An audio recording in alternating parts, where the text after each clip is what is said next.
Welcome बच्चों, in this session we will discuss about the magnetic flux, ठीक है, and how many types of it.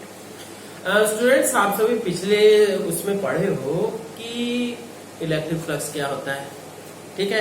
याद आ रही definition, उसमें एक एरिया वेक्टर की जरूरत पड़ती है, ठीक है।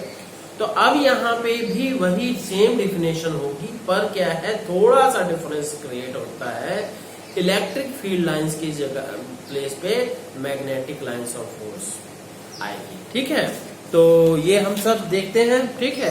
तो सबसे पहले क्या, मैग्नेटिक, अब एरिया वेक्टर वगैरह हम डिवाइड वो फिर से डिफाइन नहीं करेंगे। तो यहाँ पे क्या है, it is the total number of, it is the total number of magnetic field lines,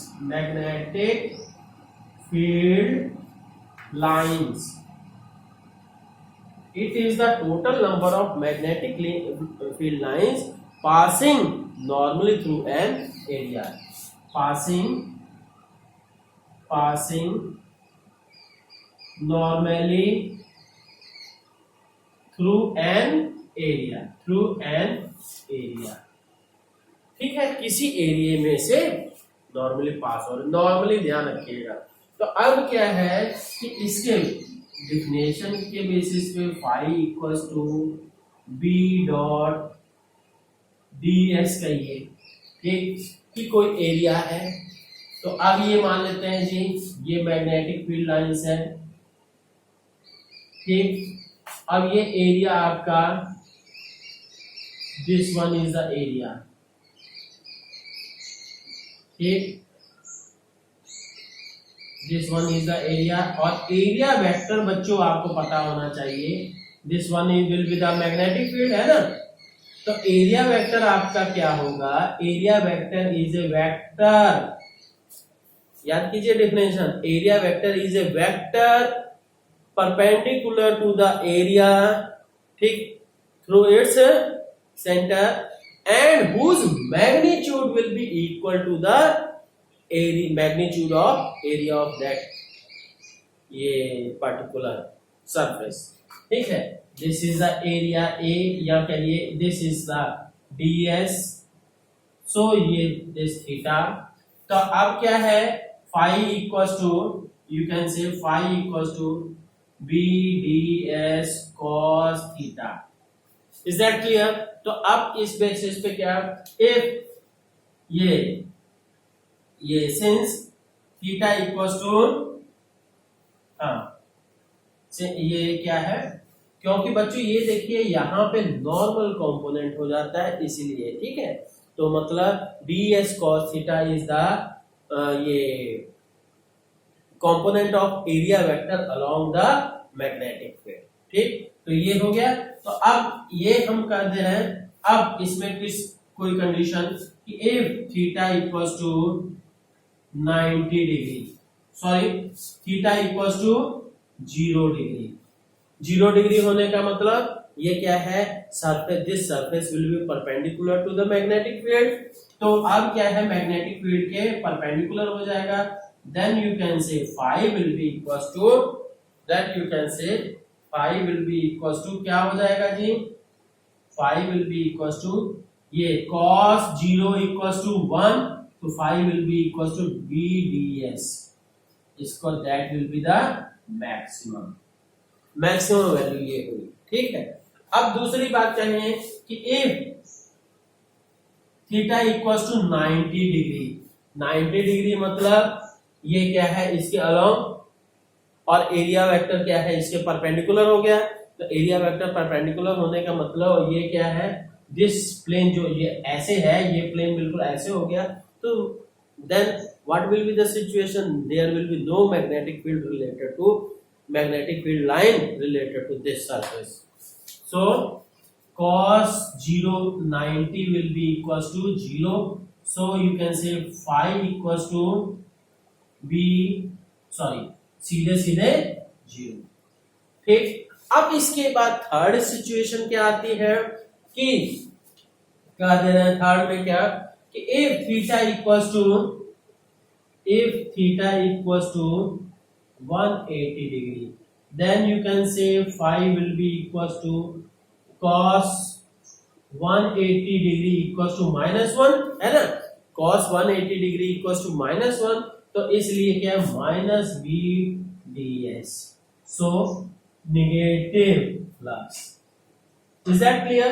negative flux मतलब कि मैग्नेटिक फील्ड दूर जाने की बजाय ये क्या है इसके पास आ रहा है, ठीक है। तो इसका मतलब ये भी कह सकते हैं clearly the magnetic field lines are approaching the surface. ये magnetic field lines are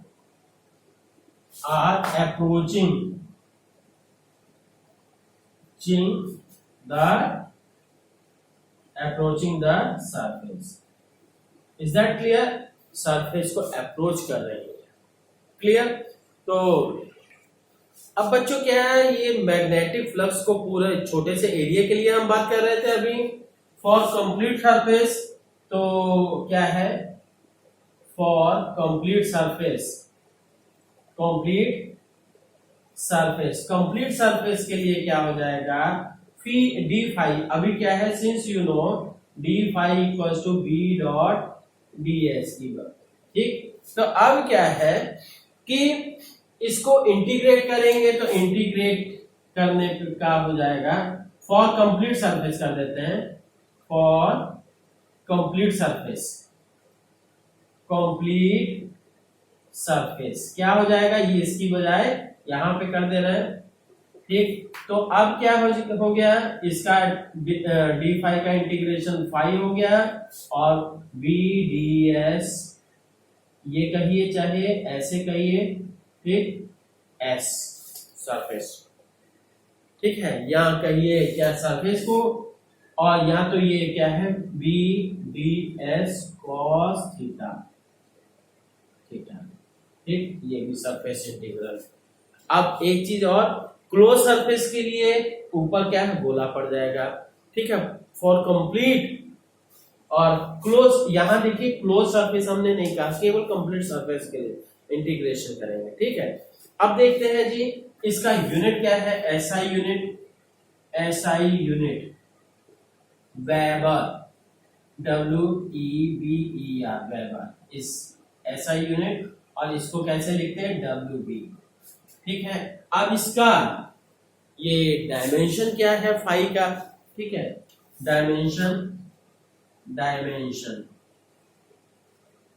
dimension कैसे निकालोगे, क्योंकि आपको पता है phi equals to B into dot ds, जो भी है, ठीक। Area, this ds is the area, तो एरिया का तो आपको पता है डायमेंशन क्या होता है, एरिया का डायमेंशन दैट इज L²। अब मैग्नेटिक फील्ड का डायमेंशन हमें नहीं पता, मैग्नेटिक फील्ड के लिए कोई दूसरा फॉर्मूला याद कीजिए, ठीक। दूसरा फॉर्मूला हम याद कर ले रहे हैं कि force on a moving charge का फोर्स क्या है, F equals to QVB sine theta, clear. तो अब ये है, तो इस बेसिस पे B equals to F by QV sine theta. Force का डायमेंशन क्या हो गया जी, MLT-2, और चार्ज का, चार्ज क्या है फंडामेंटल क्वांटिटी नहीं, चार्ज का होता है Q इज, ये चार्ज का सोचिए I equals to Q by T, fundamental तो करंट है, तो चार्ज क्या हो जाएगा I, तो यहां से charge will be equal to I into T, तो ये एम्पियर, I करंट का क्या एम्पियर और टाइम का T, ठीक। और वेलोसिटी का LT-1 और साइन थीटा कोई डायमेंशन नहीं है ना। तो इस तरह से हमारा ये हो गया। तो अब हुआ नहीं, अभी क्या है, तो इस तरह से एरिया का निकाले, बी का निकाल देते हैं बच्चों। देखिए बी का मैग्नेट, ये डायमेंशन क्या आ जाएगा हमारा, B will be equal so B will be equal to B will be equal to क्या हो जाएगा m l t माइनस 2, यही है। अब l ऊपर जाएगा, ये 1 है, ये 1 है, कट गया, l की पावर 0 हो गई। यहाँ t की पावर, हाँ t की पावर माइनस 2 है, यहाँ t की पावर ये 1 है, पर ये 1 और ये प्लस 1 कट जाएगा, ये 2 ही रह गया और a की पावर माइनस 1। ठीक है, तो अब हाँ अब क्या है, अब इसके बाद dimension of 5 will be equal to m l power 0 हो गया, कोई मतलब नहीं, t power minus 2 a power minus 1, और फिर इधर क्या है, इसका ds के कारण से l square. So you can say 5 will be equal to m l2 e to the power minus 2 a power minus 1। ठीक है बच्चों, तो इस तरह से डायमेंशन फॉर्मूला याद नहीं करना है, आपको मेथड जानना है कैसे निकालना है, क्योंकि कभी कभी रेयरली पूछता है कि मैग्नेटिक फ्लक्स डिफाइन कीजिए, मैग्नेटिक फील्ड फ्लक्स का यूनिट क्या है। ठीक है, यूनिट तो जान गए, यहाँ तो क्या है वेबर कहिए, यहाँ तो दूसरा क्या है यूनिट, इसके बेसिस पे मैग्नेटिक फील्ड का क्या होता है टेस्ला, और इसका क्या है मीटर स्क्वायर, तो टेस्ला मीटर स्क्वायर। ठीक है, तो ओके, बढ़िया से पढ़िए। ठीक है, थैंक यू।